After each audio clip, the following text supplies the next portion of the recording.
خبر شامل کرتے ہیں راجن پور سے۔ ہماری ون نیوز کے ڈسٹرکٹ بیورو چیف ریاض آصف خان سے۔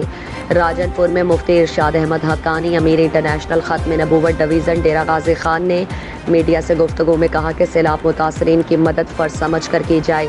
حکومت سیلاب متاثرین کے لیے مثبت کردار ادا کرے۔ شدید گرمی میں ہماری جماعت کے ورکر سیلاب متاثرین کی مدد کے لیے تمام وسائل خرچ کر رہے ہیں۔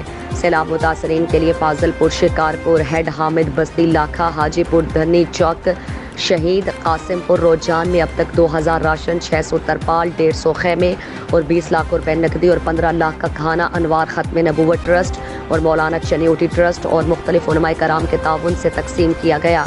مفتی ارشاد احمد حقانی نے کہا کہ اس وقت سیلاب متاثرین کی فوری بحالی کے لیے ہم سب کو اپنا مثبت کردار ادا کرنا ہوگا، کیونکہ اس وقت سیلاب زدہ علاقوں میں گندے پانی کی وجہ سے وبائی امراض پھوٹ پڑی ہیں، جس سے مختلف بیماریوں سے عوام پریشان ہیں۔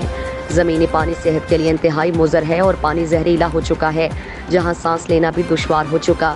انہوں نے کہا کہ جہاں مذہبی جماعتیں اپنا کردار ادا کر رہی ہیں، وہاں ہم سب کو اپنا کردار ادا کرنا ہوگا۔